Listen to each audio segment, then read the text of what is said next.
This review was made possible by contributions from viewers like you.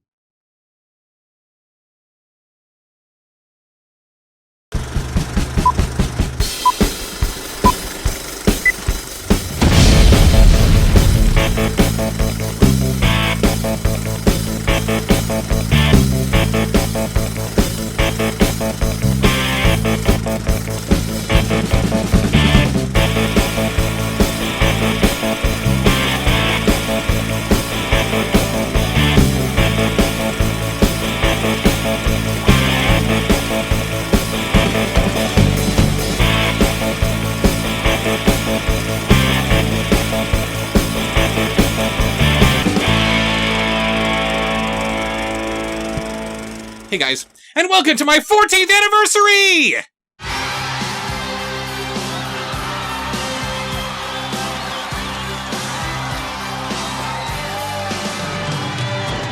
Before I begin this 14-bout round of Which is Better, I need to once again thank you guys for your continued support. It's only getting harder and harder to do these comparisons, and without your suggestions, I just couldn't do it, so thank you so much. You guys are awesome.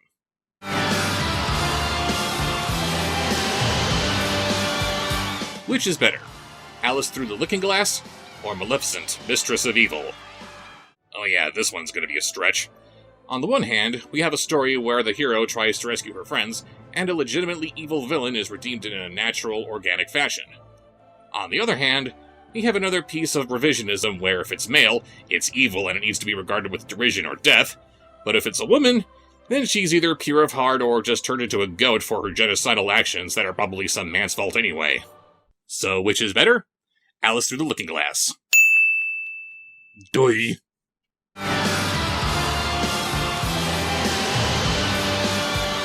Which is better? Romeo and Juliet, Sealed with a Kiss, or Roadside Romeo?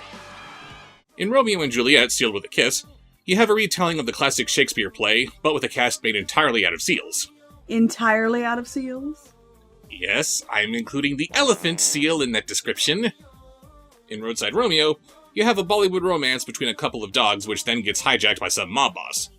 Both stories are awkward in the presentation of their respective love stories to little kids, but it's better to endure the awkwardness of Roadside Romeo since the characters are clearly adults, where the titular Romeo and Juliet look uncomfortably like small children. So, which is better? Roadside Romeo.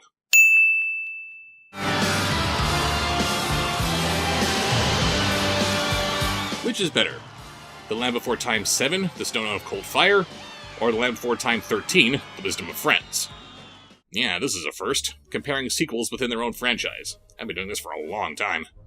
Anyway, The Stone of Cold Fire shows our little dinosaur friends chasing after a fallen comet, thanks in part to these Gallimimuses that are actually space aliens, and it ends with some blink-and-you'll-miss-it lesson about engaging in scientific curiosity, even though most of the movie was just about saving Ducky from Petrie's creepy uncle. The Wisdom of Friends has Littlefoot and his pals helping a herd of gun-guns get to where they need to go, while learning that they're actually smarter than they look. It doesn't help that they turn their little lesson around to make it about them and the wisdom that they possess, but at least the story was actually about not assuming the worst about people who think differently than you. So, which is better? The Wisdom of Friends.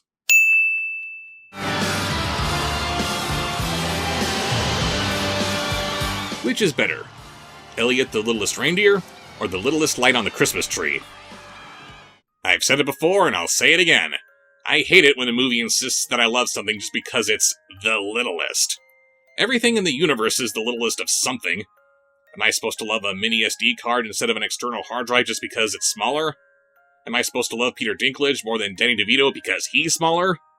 Elliot the Littlest Reindeer is an egotistical little dickwad of a pony who wants to be a part of Santa's sleigh team, and that goal just happens to align with his ability to save the farm he lives on, so if he succeeds, he gets to be a hero in the eyes of every other animal that he openly despises. What a charming protagonist! The Littlest Light on the Christmas Tree is just a schmaltzy Hallmark card come to life that features a broken light bulb that wants to shine again. The story is sloppy, the animation is hideous, but I'd rather cheer for a broken light bulb who wants to function again than some self-serving asshole with delusions of grandeur. So, which is better? The littlest light on the Christmas tree.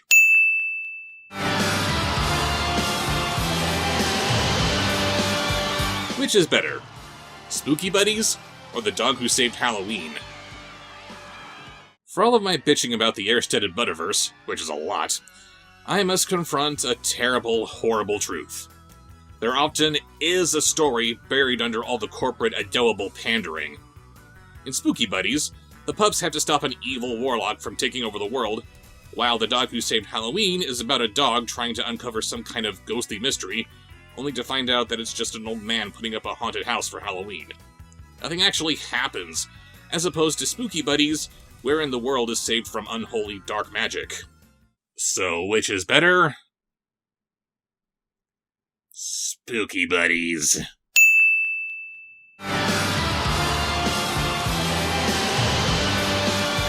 Which is better? Kiara the Brave or Delhi Safari? You know what's better than a kids' movie with a ham-fisted environmental message? When said ham-fisted environmental message is so bizarre and confusing that rather than ponder over what you can do to make the world a better place, you're just left wondering, what the f*** did I just watch? Delhi Safari has the very obvious intent of telling the audience to be more kind towards the Earth and her creatures, and Kiara the Brave was about ozone depletion. I think? Every character is some kind of a cloud, despite their looking human, and they all have weather powers, I think? And they also have CFC warriors, whose entire purpose is to destroy the ozone. Both movies are grossly incompetent, but at least Delhi Safari was direct in its messaging. So, which is better? Delhi Safari.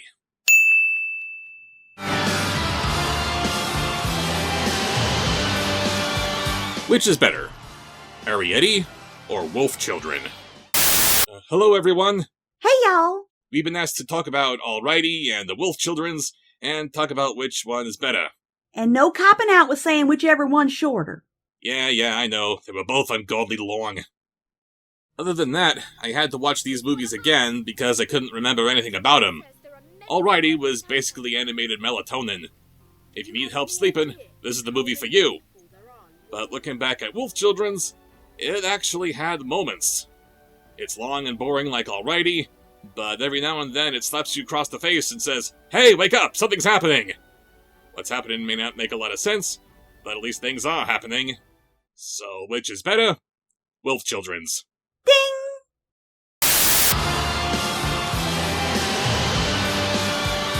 Which is better? Scooby-Doo meets Batman, or The Grinch Grinches the Cat in the Hat? I must once again ask what was even the point of Mystery Incorporated crossing paths with the dynamic duo. Their shtick is supposed to be unmasking weirdos with elaborate but ultimately harmless schemes. Why are they suddenly going against Gotham's greatest crime lords, and why are Batman and Robin barely a factor in their capture? The Cat in the Hat and the Grinch? That makes more sense. And how weird does your property have to be when it's making me say, the Dr. Seuss story made more sense? It was also interesting seeing the nature of the Grinch's psychosis, and how he's actually a technological genius who could make physics his bitch without even trying. And, I'm not gonna lie, the Grinch turning his life around just because he was reminded of his mother is pretty touching. Way too quick, sure, but it is touching. So, which is better? The Grinch Grinches the Cat in the Hat.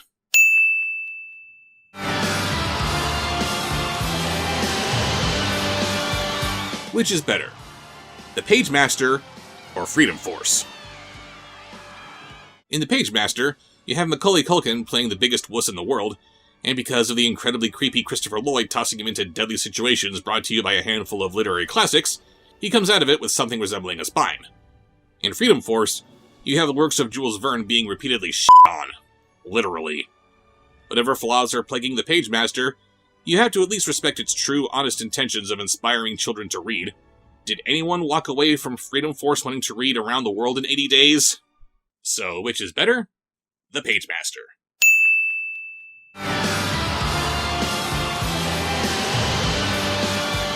Which is better? Cool Cat Saves the Kids or Descendants? When comparing these particular movies, we must ask ourselves two very important questions. Who made them, and how much damage have they done? Descendants was made by one of the most powerful storytelling entities in modern media, and apparently no one at any point stopped to say, hang on, isn't this a little stupid? It also doesn't help that this movie and its many, Many sequels and spin-offs are actively determined to ruin everything that the Disney label has ever touched. Cool Cat may be irredeemably stupid, but at least it's a self-contained stupid. There's only one creative mind to bounce ideas off of, and the only thing it's ruining is itself. So which is better? Cool Cat saves the kids! Yay! I hate you, but thank you for doing the less horrible of the two Cool Cats.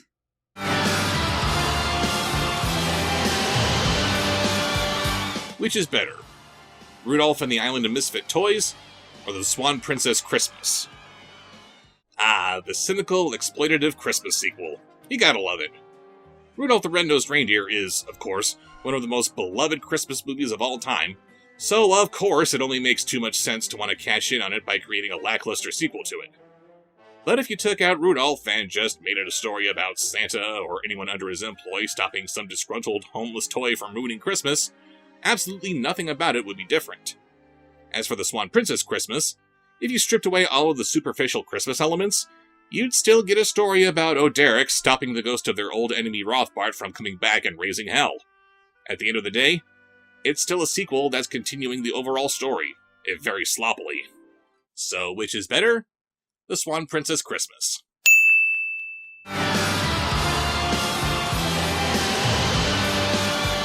Which is better?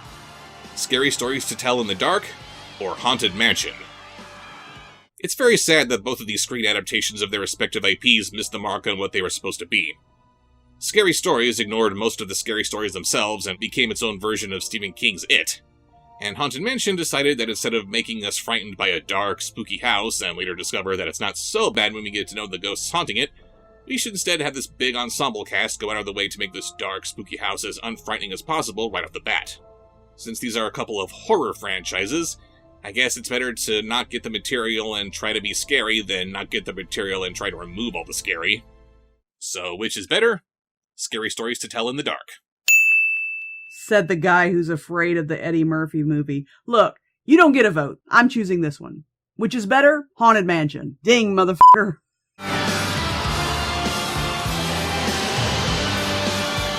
Which is better? Bob's Broken Sleigh or 100% Wolf?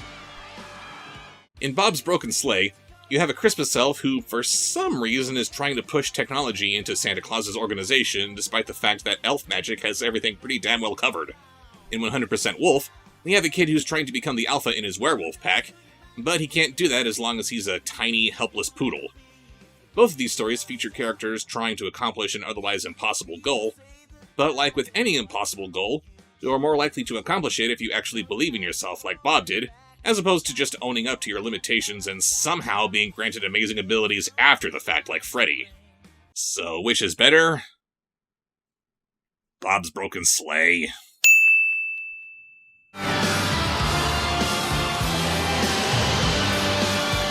Which is better? The Never-Ending Story or The Land Before Time? These are both great movies, and they're prime examples of media that both respect and challenge the intelligence of their child audience, which I'm always championing. But at the end of the day, I think The Never-Ending Story might be a little too challenging for their child audience. The Land Before Time has elements like the fear of getting lost and grieving for the loss of one's parent. Kids can look at what's going on in this movie and immediately feel these anxieties even if they haven't experienced those things themselves.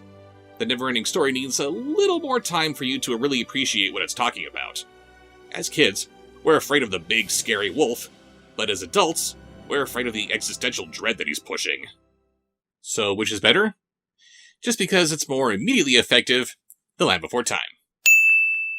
And that's it for this installment of Which is Better. Thank you all for joining me. Thank you for sticking with me through all the ups and downs. Thank you for just being awesome. I love you guys. Let's hear it for year 15, and let's make it the best year yet. See you later. You know there's something you should know, so I'm gonna tell you so. Don't sweat it, forget it, enjoy the show. Working all day, now it's time to unwind. Kick back, relax, take a load off your mind. I'll be busting the moves and I'll be busting the rhymes. We'll be busting up laughing cause it's party time. Well, just leave your troubles at the door, leave your worries behind. Leave the rest up to me, you're gonna like what you find. I'll be busting the moves and I'll be busting the rhymes. We'll be busting up laughing cause it's party time. Party time. Everybody's feeling fine cause it's party time. Party time, party time. Everybody's feeling fine cause it's party time. Party time, party time. Everybody's feeling fine cause it's party time. Party time, party time. Everybody's feeling fine cause it's party time. Party time, party time. Everybody's feeling fine cause it's party time. Party time, party time. Everybody's feeling fine cause it's party time. Party time. It's party time. Subscribe, like, follow.